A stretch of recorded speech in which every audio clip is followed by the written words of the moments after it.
Hello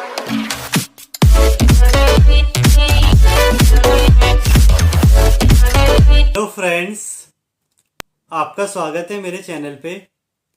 तो ये जो वीडियो है स्पेशल आईआईटी जैम एस्पिरेंट के लिए। जैसे कि आप सभी लोग बहुत टाइम से मुझसे बोल रहे थे कि सर एक वीडियो बनाइए कि आईआईटी जैम का पेपर कैसे अटेम्प्ट करना चाहिए और या हमें प्रिपरेशन को कैसे अपना डिलीवर करना है एग्ज़ाम वाले दिन। तो आज फाइनली मैं इसके रिगार्डिंग आपके लिए ये वीडियो ला चुका हूँ और काफ़ी लेट मुझे हो गया है, तो उसके लिए भी सॉरी। पर हाँ, एग्ज़ाम के लिए भी टाइम है। तो आप अगर इस वीडियो को अच्छे से सुन लेते हैं और जो भी बातें मैंने इसमें कही है इसको रिमेंबर करते हैं तो मुझे लगता है एग्ज़ाम के दिन आपको कहीं ना कहीं फ़ायदा होने वाला है।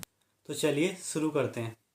तो सबसे पहले तो मैं आपके कुछ क्वेश्चन है उनका जवाब देना चाहूँगा जो आप मुझसे मेल पे या मैसेजेस में पूछ रहे हैं। तो उसमें पहला तो ये कि आप बोलते हैं सर गेट का पेपर हार्ड आया है या गेट का पेपर आपका अच्छा नहीं हुआ है, तो क्या जैम में भी ऐसे ही होगा? तो देखिए, मैं आपको ये कहना चाहूँगा गेट और जैम का पेपर में बहुत ज़्यादा डिफरेंस है। मतलब आप गेट से अपने पेपर को कंपेयर ना करें। गेट एक पोस्ट ग्रेजुएशन के बाद का एग्ज़ाम है और अभी जो आपका जैम है ये ग्रेजुएशन बेस्ड एग्ज़ाम है। तो इसीलिए आप ये मत सोचें कि आपका गेट अच्छा नहीं गया तो जैम भी अच्छा नहीं जाएगा। देखिए, इस बार गेट में आपका जो पीएससी का पोर्शन था वो 35 to 40% आया है। तो उसमें आपका पेपर ज़्यादा अच्छा जाना इतना डिपेंड नहीं करता है। हाँ, कुछ बच्चे होंगे जिन्होंने इसमें भी अच्छा कर लिया होगा, पर जो वो बच्चे हैं वो बहुत ही कम होते हैं और बहुत ही रेयर भी होते हैं। तो इसीलिए आप ये मत सोचें कि आपका गेट का एग्ज़ाम बेकार गया है तो जैम का भी जाएगा। और अगर आप ये बात करते हैं कि लास्ट टाइम तो सर पेपर इजी आया था, उसमें हम अच्छा कर पाए थे, और या अगर हमें इसमें बैठने दिया जाता है तो पेपर ऐसा क्यों नहीं आता कि हम भी अटेम्प्ट कर सकें। तो देखिए, पेपर मैंने जैसे आपको बताया पोस्ट ग्रेजुएशन लेवल का है, तो कायदे से तो पेपर ऐसे ही आता है और ऐसे ही आना चाहिए। क्योंकि आप देखेंगे नेट में भी बीएससी वाले स्टूडेंट को बैठने दिया जाता है, पर इसका मतलब ये नहीं होता कि पेपर ग्रेजुएशन बेस्ड होता है। वहाँ पे भी पेपर पोस्ट ग्रेजुएशन बेस्ड ही होता है। तो इसलिए जो लास्ट टाइम पेपर आया था वो आप थोड़ा एक्सेप्शन मान सकते हैं, या ये कह सकते हैं पहली बार वो पेपर में सिलेबस चेंज था या पैटर्न चेंज था, तो क्या पता इजी आ गया हो। पर जनरली गेट का पेपर ऐसे ही टिपिकल आता है, तो इसीलिए आप इसको ऐसे रेफरेंस ना माने। सेकंड, आप ये बोलते हैं कि सर हमारा पेपर भी क्या हार्ड आएगा, जैसे सारे एग्ज़ाम हार्ड आ रहे हैं। मैं आपसे यही कहना चाहूँगा, अगर आपने अच्छे से पढ़ा है तो पेपर आपका चाहे हार्ड हो, ईजी हो या मीडियम हो, आपको इससे कोई फ़र्क नहीं पड़ना चाहिए। और हार्ड में ये होगा बस कट ऑफ कम आ जाएगी, इजी में ये होगा कट ऑफ बस ज़्यादा आ जाएगी। तो इसीलिए आप पे डिपेंड करता है कि आप पेपर को कैसे अटैम्प्ट करते हैं और कितनी नॉलेज अपनी डिलीवर कर पाते हैं पेपर वाले दिन। थर्ड, आप एक सेफ़ स्कोर पूछते हैं जैम के लिए कि सर जैम में कितना सेफ़ स्कोर माने सिर्फ क्वालिफाई करने के लिए। तो देखिए, जैम के क्वालिफाई करने से तो वैसे मुझे लगता है ज़्यादा कोई फ़ायदा होता नहीं। ये गेट की तरह आपको उसमें पीएचडी में एडमिशन या इंटरव्यू में बैठने के लिए नहीं मिलता। तो इसलिए जैम का क्वालिफाई तो मैं इतना ज़्यादा कंसिडर करता नहीं। पर हाँ, फिर भी आपको एक कॉन्फिडेंस बूस्ट अप करना है। या आपको बस इतना चाहिए कि हाँ, आप लिख सकें कहीं कि आपने जैम क्वालिफाई किया है। तो आप 30 मार्क्स को मतलब एक एवरेज मानिए या एक्सपेक्टेड मानिए कि अगर आपके 30 आ जाते हैं तो जनरली आपका एग्ज़ाम 95% केसेस में आराम से क्वालिफाई हो जाएगा। तो यानी आप 30 मार्क्स को एक गोल मान सकते हैं। और साथ में आप इस चीज़ को भी याद रखें कि फिर भी आपको पेपर एनालाइज करके ही अटैम्प्ट करना है। मतलब ऐसा नहीं है कि आप एक पर्टिकुलर नंबर को ही अपना गोल मान लें और उसी को अचीव करने की कोशिश करें। फोर्थ है, आपके डाउट आता है कि सर 40 to 45 मार्क्स में क्या एनआईटी मिल जाएगी।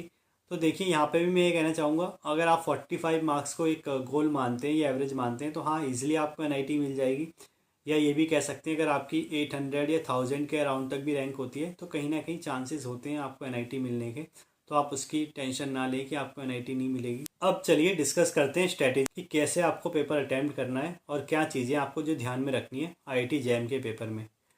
तो जनरली देखिए, ये तो आपने देखा होगा पैटर्न आईआईटी जैम और गेट का सेम सा है। तो कहीं ना कहीं जैसे मैं गेट वालों को गाइड करता हूँ वही सेम स्ट्रेटेजी मुझे लगता है आपको फॉलो करनी चाहिए। तो उसमें सबसे पहली बात ये है कि आपको केमिस्ट्री आप अटैम्प्ट करें। अगर आप को कोई स्ट्रेटेजी चाहिए कि पेपर कैसे अटैम्प्ट करना है तो याद रखें आपको केमिस्ट्री पहले अटैम्प्ट करनी है, देन एप्टीट्यूड। हाँ, कुछ बच्चे हैं जो एप्टीट्यूड पहले करते हैं, पर मैं उनको यही कहूँगा जिनका एप्टीट्यूड बहुत अच्छा है वही एप्टीट्यूड को पहले अटैम्प्ट करें। नहीं तो आप केमिस्ट्री को पहले अटैम्प्ट करें और देन एप्टीट्यूड की तरफ जाएं। अब सेकंड, केमिस्ट्री अटैम्प्ट कैसे करनी है। तो केमिस्ट्री अटैम्प्ट करने के लिए मैं ये कहूँगा, आप पहले तो एक बार सारे क्वेश्चन में तेज़ी से चले जाएं और या तेज़ी से सॉल्व करें। मतलब कहने का ये है कि जो 1 मार्कर के आएंगे या जो ऐसे क्वेश्चन आएंगे जिन्हें आप देखते ही या 2 मिनट के अंदर सॉल्व कर लेते हैं, उन्हें तो आप लिख लीजिए और सॉल्व कर लीजिए। पर हाँ, कुछ क्वेश्चन ऐसे आएंगे जिन पे आपको कन्फ्यूज़न है, उन पे आप मार्क फॉर रिव्यू डाल दीजिए। और साथ में कुछ क्वेश्चन ऐसे आएंगे जिन्हें आपको लगता है कि आप फॉर्मूला भूल जाएंगे या बाद में करेंगे तो आपसे नहीं होगा, तो उनका आप जितना आपसे हो रहा है उतना आप स्क्रिबल पैड में लिख दीजिए। मतलब ऐसा भी हो सकता है कैलकुलेशन काफ़ी लंबी हो, लेट में आंसर आए, या आपको लगता है इसका फॉर्मूला आप भूल जाएंगे, तो उन्हें आप स्क्रिबल पैड में लिख लीजिए और आगे वाले क्वेश्चन को देखना स्टार्ट कर दीजिए। अब जब एक बार आपका ये स्लॉट ख़त्म हो जाएगा जिसमें आप सारे क्वेश्चन देख लेंगे और उनमें से आप 10 to 15 लगा भी चुके होंगे आंसर, उसके बाद आप दोबारा क्वेश्चन को रिवाइज कीजिए। अब तसल्ली से क्वेश्चन कीजिए, तब उसमें आप 1 से सवा घंटा दे सकते हैं सारे क्वेश्चनों को सॉल्व करने में केमिस्ट्री के। तो उससे होगा क्या, आपके 2 घंटे के अंदर एक तो 2 बार आप क्वेश्चन पे रिपीट कर जाएंगे और साथ में इतने क्वेश्चन सॉल्व हो जाएंगे कि आपकी अच्छी रैंक आ सके। देन लास्ट आवर में आपको क्या करना है, आपको एप्टीट्यूड में जाना है और एप्टीट्यूड को भी जल्दी से सॉल्व करने की कोशिश करनी है 20 मिनट्स के अंदर, एंड देन 10 मिनट्स आपको उसका रिवाइज भी करना है। तो ये चीज़ आपको याद रखनी है कि आपको क्वेश्चन तो करने ही है, साथ में अपने क्वेश्चन का रिवीजन भी करना है। तो थर्ड पॉइंट मेरा इसी से रिलेटेड है। देखिए, आप जितना भी करें कोशिश करें उसको रिवाइज भी करें।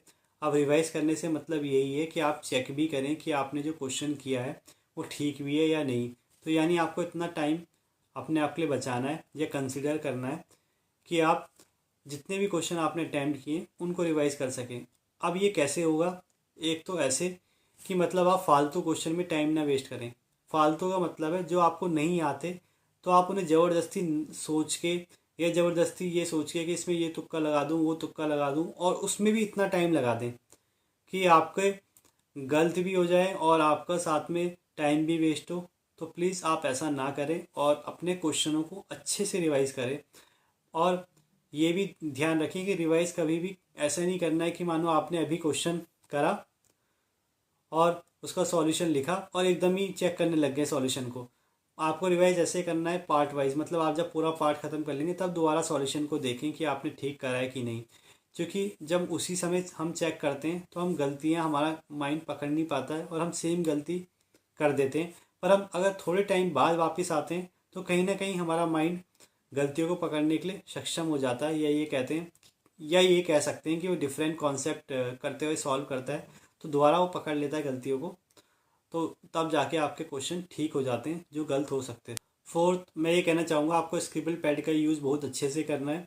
आप स्क्रिबल पैड में ही आप आंसर का रिवीजन कर सकते हैं, यानी जो भी न्यूमेरिकल बेस्ड क्वेश्चन है उसे स्क्रिबल पैड में लिखने की कोशिश करें। साथ में उनमें जो भी खास पॉइंट है उनको भी ज़रूर देख लें। अब खास पॉइंट से मेरा मतलब है, जैसे होता है कि यूनिट कन्वर्जन करनी होती है, उसे आप ज़रूर देख लें कि हाँ यूनिट कन्वर्जन तो इसमें नहीं करनी। और साथ में किसी पर्टिकुलर यूनिट में आंसर पूछा होता है उसको भी आप देख लें। और साथ में ये भी देख लें कि कितने इंटीजर तक आंसर पूछा है। ये भी देख लें कि कहीं इसका आंसर नेगेटिव में तो नहीं आएगा, यानी कोई ऐसा पॉइंट तो नहीं लिखा कि इसका आंसर नेगेटिव में आना चाहिए। तो ये सब चीज़ें आप ज़रूर ध्यान रखें जब भी आप कोई भी एनईटी का क्वेश्चन करें तो। और ये सब चीज़ें तब ध्यान रहेंगी जब आप स्क्रिबल पैड का अच्छे से यूज़ करेंगे। तो यानी जब भी आप क्वेश्चन सॉल्व करें स्क्रिबल पैड में न्यूमेरिकल बेस्ड, तो उनकी सारी जो भी डिफरेंट चीज़ें हैं उन्हें भी साथ में क्वेश्चन के सामने लिख दें, ताकि आप जब भी आंसर सॉल्व करें तो इन सब चीज़ों को भी ध्यान में रखें।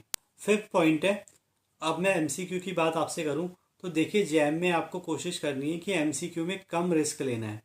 मतलब ऐसा नहीं है कि आप ज़्यादा से ज़्यादा रिस्क ले लें एमसीक्यू में कि आपको लगता है कि एमएसक्यू तो आते नहीं या मतलब ठीक होंगे या नहीं, तो इसका तो कोई चांस नहीं है। और एनईटी का भी ऐसे ही है कि मतलब पर्टिकुलर नंबर ही होता है, अगर उससे थोड़ा सा भी कुछ डिफरेंट कर दिया तो गलत हो जाता है। तो इसीलिए आप ये सोचें कि हाँ एमसीक्यू में तुक्के मार सकते हैं, तो मैं आपको ये कहूँगा एमसीक्यू में ऐसा आपको नहीं करना है। एमसीक्यू में आपको नेगेटिव बचानी है और कम से कम तुक्के मारने हैं। सिक्स्थ, अगर मैं एमएसक्यू की बात करूँ तो एमएसक्यू में कुछ टिप्स हैं जो मैं आपको बताना चाहूँगा। एक तो ये देखिए, एमएसक्यू में अगर आपको कोई नई स्टेटमेंट मिली जो आपने बिल्कुल भी नहीं पढ़ी है किसी कंपाउंड के रिगार्डिंग या किसी प्रॉपर्टी के रिगार्डिंग, तो आप उसे टिक कर सकते हैं क्योंकि ज़्यादातर केसेस में क्या होता है, ये किसी बुक से उठाई हुई एक पर्टिकुलर लाइन होती है, तो वो बिल्कुल ठीक होती है, तो आप उसको टिक कर सकते हैं। सेकंड, एमएसक्यू में जहाँ पे भी ऑल ऑफ द अबव आए, वहाँ पे भी बहुत ज़्यादा चांसेस हैं कि आपका answer all of the above हो सकता है। आप ये भी चीज़ ध्यान रखें, एमएसक्यू में अगर वो ज़्यादा हैं 8 to 10, तो हाँ ऐसा भी हो सकता है कि उसमें एक ही आंसर ठीक हो। तो कहने का मतलब ये है कि अगर एक ही आंसर आपका ठीक मैच कर रहा है और बाकी 3 नहीं कर रहे, तो हाँ आप एमएसक्यू में भी एक आंसर लगा सकते हैं। नेक्स्ट बात करते हैं एनईटी की।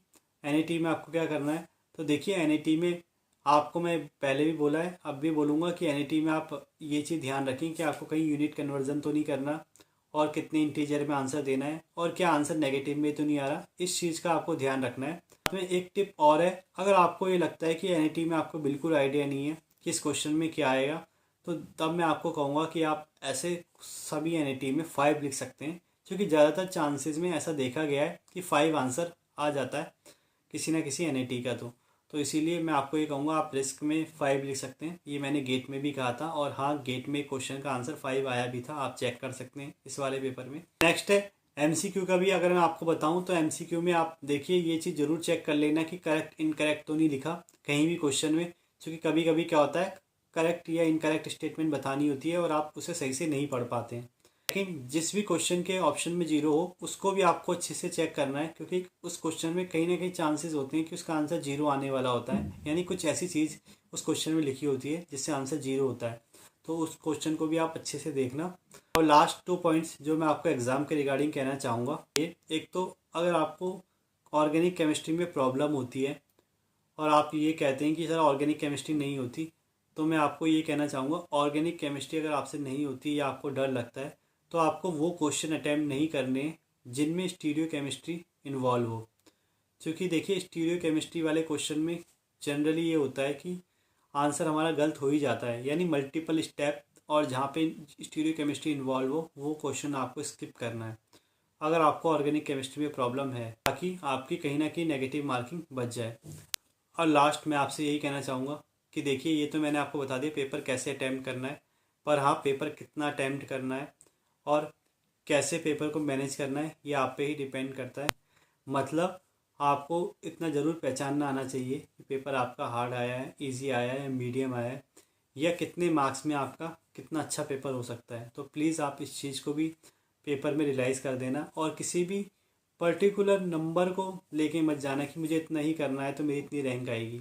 क्योंकि देखिए कभी पेपर हार्ड आता है, उससे कट ऑफ नीचे जाती है, तो कम मार्क्स में भी अच्छी रैंक आ जाती है, और कभी पेपर ईजी आता है तो उससे कट ऑफ ऊपर जाती है, तो तब आपको ज़्यादा करना पड़ता है अच्छे रैंक के लिए। तो ये मैं आपको कहना चाहूँगा कि आपको पेपर एनालाइज करना ज़रूर आना चाहिए। तो जैसे पहले पेपर आए उसे अच्छे से पढ़िए और देखिए कि आपका पेपर किस लेवल का है, या जब भी आप इसको सॉल्व कर रहे हैं तो कहीं ना कहीं आप रियलाइज़ कर ही लेंगे कि पेपर किस लेवल का है। तो उसी हिसाब से आप क्वेश्चन को अटैम्प्ट करें, और उस हिसाब से अगर आप कोई रिस्क लेना चाहते हैं तो लें। तो बाकी all the best. I hope आपको ये वीडियो पसंद आई होगी, और आगे भी ऐसी इन्फॉर्मेटिव वीडियो देखने के लिए वीडियो को लाइक करें, शेयर करें और चैनल को सब्सक्राइब करें। Thank you.